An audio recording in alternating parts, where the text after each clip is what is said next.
주님께서 여러분과 함께 루카가 전한 거룩한 복음입니다.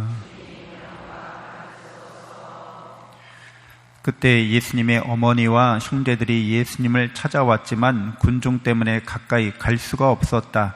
그래서 누가 예수님께 스승님의 어머님과 형제들이 스승님을 뵈려고 밖에 서 계십니다 하고 알려드렸다. 그러자 예수님께서 그들에게 이르셨다.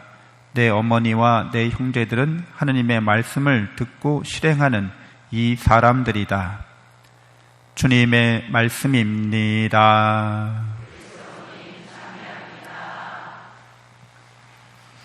찬미 예수님, 하느님의 복동이 고맙습니다. 고맙습니다.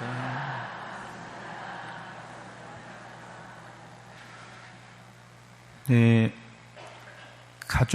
우리가 가족만큼 그렇게 아주 천륜이라고 하죠. 가장 질긴 인연인 거죠. 하느님께서 맺어주신 끈끈한 인연인 겁니다. 그러니까 이거를 끊으려고 하는 것은 쉽지 않습니다. 그래서 가족끼리 절연하고 산다 이러면 굉장히 큰 아픔인 거죠.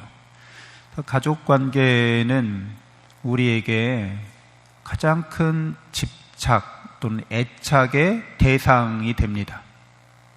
그렇잖아요.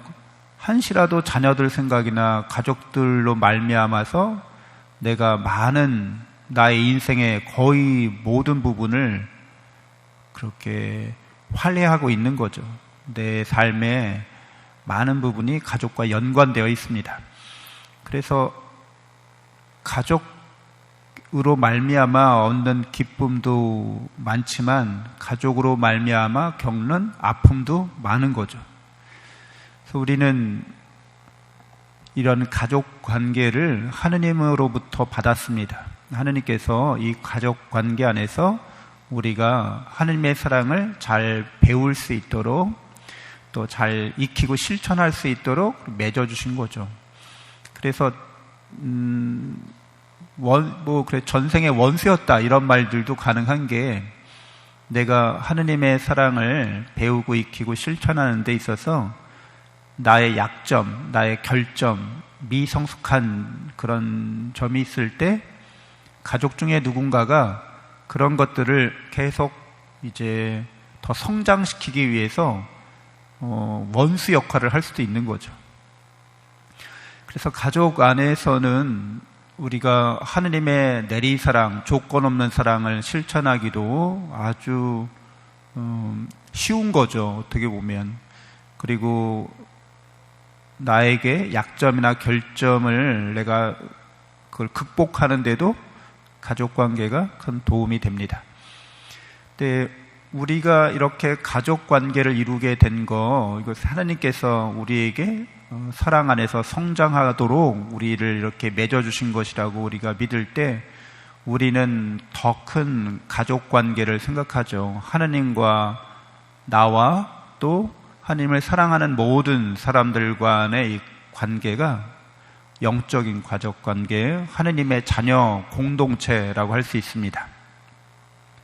그래서 우리가 이 세상에서 육신으로 맺는, 혈연으로 맺는 이 가족 공동체가 영적인 하느님의 사랑의 그런 공동체가 되어갈 수 있도록 우리는 하느님의 사랑으로 서로 사랑해야 되는 거죠.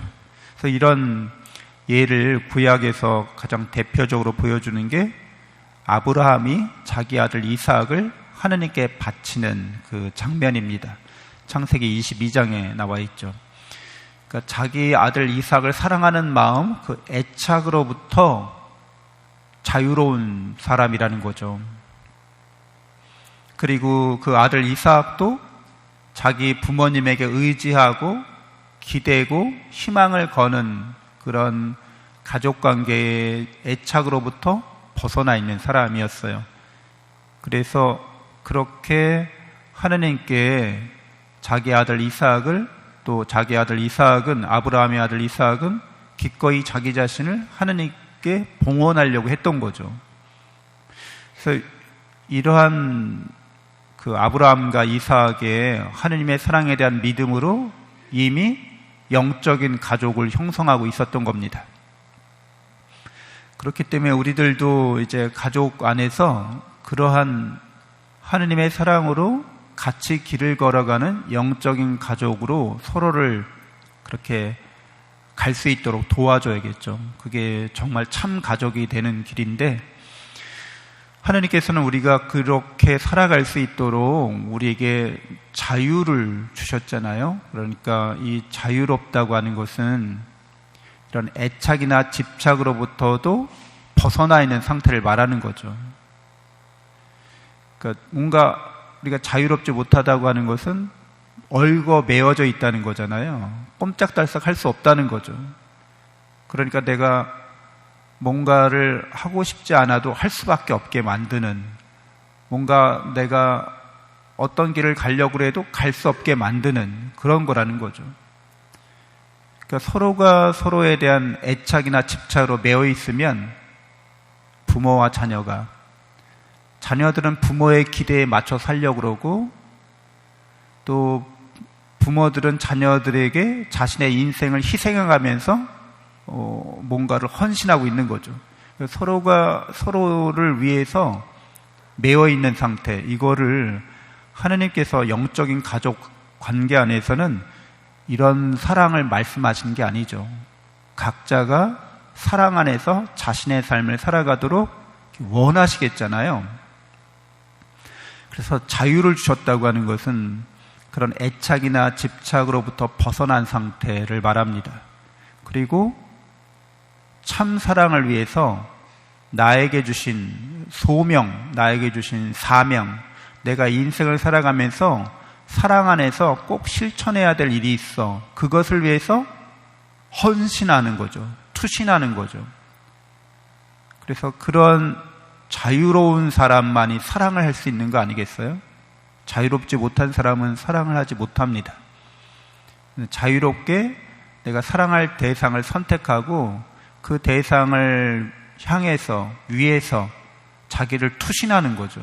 그러려면 애착이나 집착으로부터 벗어날 수 있고 독립한 한 사람이 되어야 하는 거죠.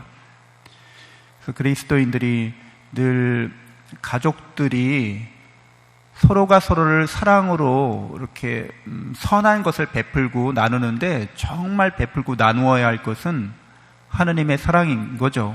그리고 하느님의 사랑을 받는 사람들은 이미 영원한 생명과 행복에 이른 사람들인 거죠. 그러니까 그렇지 못한 가족이 있으면 하느님의 사랑으로, 은총으로 영원한 생명과 행복이 너에게 이미 충만하다는 것을 일깨워줘야 되는 거죠. 그러니까 내 걱정하지 말고 그 하느님의 사랑과 은총을 받은 그것을 잘 열매 맺고 베풀고 나눌 생각으로 인생 사세요라고 이렇게 격려하고 지지해 줄 수 있어야 되는 거죠. 자녀들도 언제까지 내가 걱정하고 근심하고 애착과 집착 가운데서 늘 노심초사 그렇게 자녀들을 위해서 우리가 해주는 것이 하느님의 사랑과 은총을 전달하지 않은 상태라면 그거는 자녀에게 큰 짐이 되는 거죠. 그리고 큰 짐인데도 우리가 그렇게 헌신했는데도 자녀들이 그것을 깨닫거나 믿지 않거나 그것을 감사히 여기지 않으면 그게 이제 우리에게는 큰 아픔이 되는 거죠. 그래서 하느님의 사랑 안에서 자유롭게 자신의 삶을 살아가도록 서로가 서로를 격려하고 지지할 수 있어야겠습니다. 잠시 묵상하겠습니다.